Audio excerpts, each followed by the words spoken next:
السلام علیکم ورحمۃ اللہ وبرکاتہ۔ دوستو، آج کی ویڈیو میں ہم جانیں گے کہ جب حضرت طفیل رضی اللہ تعالیٰ عنہ نے ذوالکفین بت کو جلایا تو اس کے بعد کیا ہوا۔ اے ذوالکفین، میں تیرے پجاریوں میں سے نہیں ہوں، ہماری پیدائش تیری پیدائش سے بہت پہلے ہوئی ہے۔ آج میں نے تیرے دل میں آگ بھر دی ہے۔ اس بت کے آگ میں راکھ ہو جانے کے ساتھ ہی قبیلہ دوس میں شرک کے باقی اثرات بھی جل کر ختم ہو گئے۔ اس کے جل جانے سے شرک کی جڑ بھی ختم گئی اور پورا قبیلہ مسلمان ہو گیا۔ حضرت طفیل بن عمر رضی اللہ تعالیٰ عنہ اس کے بعد ہمیشہ رسول اللہ صلی اللہ علیہ وسلم کے ساتھ رہے، یہاں تک کہ آپ صلی اللہ علیہ وسلم انتقال فرما گئے۔ اور جب آپ صلی اللہ علیہ وسلم کے ساتھ ہی حضرت ابوبکر صدیق رضی اللہ تعالیٰ عنہ خلیفہ ہوئے تو حضرت طفیل بن عمر رضی اللہ تعالیٰ عنہ نے اپنے آپ کو، اپنی تلوار کو اور اپنے لڑکے کو خلیفہ کی اطاعت کے لیے وقف کر دیا۔ اور جب مرتدین اور نبوت کے جھوٹے دعوے کرنے والوں کے ساتھ جنگوں کا سلسلہ شروع ہوا تو حضرت طفیل بن عمر رضی اللہ تعالیٰ عنہ مسیلمہ کذاب سے جنگ کے لیے جانے والی فوج کے پہلے دستے میں شامل ہو گئے۔ یمامہ جاتے ہوئے راستے میں قیام کے دوران انہوں نے خواب دیکھا۔ انہوں نے اپنے ساتھیوں سے کہا، انی رأیت رؤیا فعبروہا لی، میں نے ایک خواب دیکھا ہے، تم اس کی تعبیر بیان کر دو۔ ساتھیوں نے خواب کی تفصیل دریافت کی تو انہوں نے کہا، رأیت ان رأسی قد حلق وان طائرا خرج من فمی وان امرأة ادخلتنی فی بطنها وأن ابني عمرا جعل يطلبني حثيثا لكنه حيل بيني وبينه۔ میں نے دیکھا کہ میرا سر موڑ دیا گیا ہے، میرے منہ سے ایک پرندہ نکلا، ایک عورت نے مجھے اپنے پیٹ میں چھپا لیا ہے، اور یہ کہ میرا بیٹا عمر بھی بڑی تیزی سے میرے پیچھے پیچھے آ رہا ہے، لیکن میرے اور اس کے درمیان ایک رکاوٹ کھڑی کر دی گئی ہے اور وہ میرے ساتھ اس میں داخل ہونے سے رہ گیا۔ وقالوا خیرا، ساتھیوں نے کہا، آپ کا یہ خواب بہت اچھا ہے۔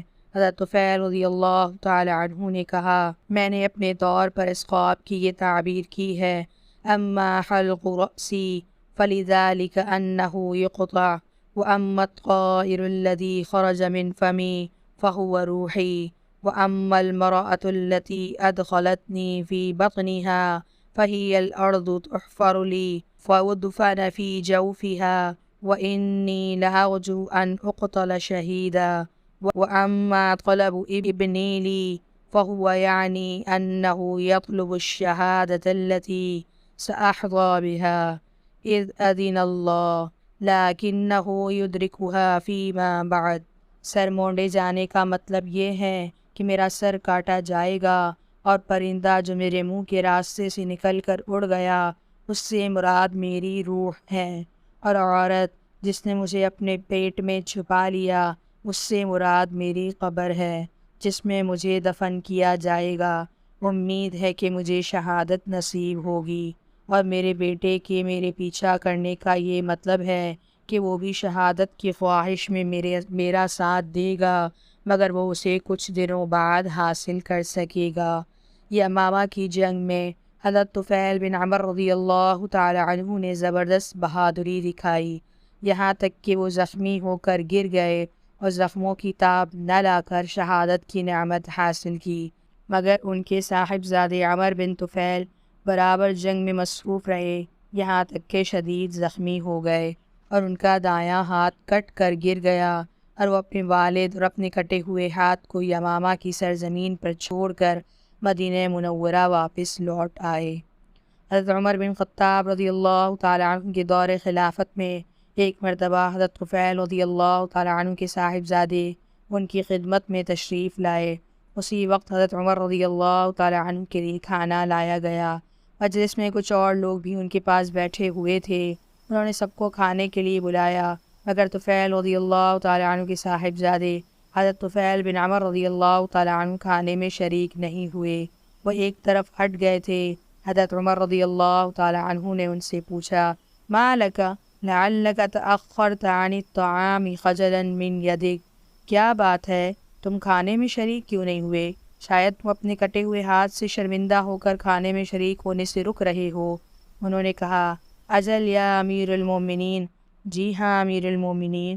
یہ سن کر حضرت عمر رضی اللہ تعالیٰ عنہ نے فرمایا، واللہ لا اذوق هذا الطعام حتى تخلطه بيدك المقطوعة، والله ما في القوم أحد بعضه في الجنة إلا أنت يريد بذلك يدا۔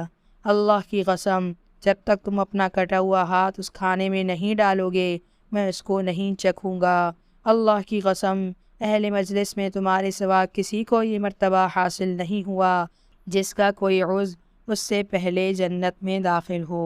حضرت عمر بن طفیل رضی اللہ تعالی عنہ جب سے اپنے والد محترم سے جدا ہوئے تھے، برابر اس خواب کی عملی تعبیر کی تلاش میں لگے رہے، یہاں تک کہ جب جنگ یرموک کا موقع آیا تو اس میں بڑے شوق سے شریک ہوئے اور بڑی بہادری سے لڑے، یہاں تک کہ اللہ تعالیٰ نے انہیں اس شہادت کی دولت سے نوازا جس کی تمنا ان کے والد نے ان کے دل میں پیدا کی تھی۔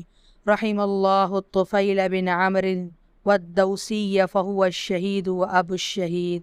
اللہ تعالیٰ طفیل بن عمر دوسی رضی اللہ تعالیٰ عنہ پہ رحم فرمائے، وہ خود بھی شہید ہوئے، ساتھ ہی ایک شہید کے باپ ہونے کا بھی شرف حاصل ہوا۔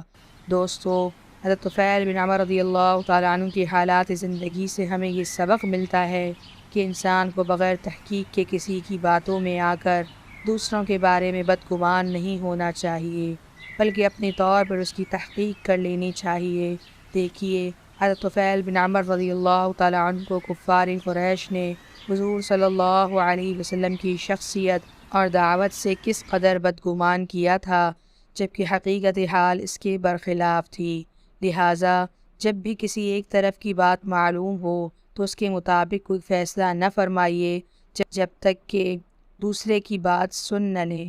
اس واقعے سے دوسرا سبق یہ ملتا ہے کہ انسان اگر کسی اچھے مقام اور مرتبے کو حاصل کیے ہوئے ہے تو یہ سب اللہ تعالیٰ کی دین ہے، اسے اپنی یہ حیثیت اللہ تعالیٰ کے دین کے لیے استعمال کرنی چاہیے، جیسا کہ حضرت طفیل بن عمر رضی اللہ تعالیٰ عنہ نے اپنی سرداری کو اپنے قبیلے والوں کو اللہ کے دین کی طرف لانے میں استعمال کیا۔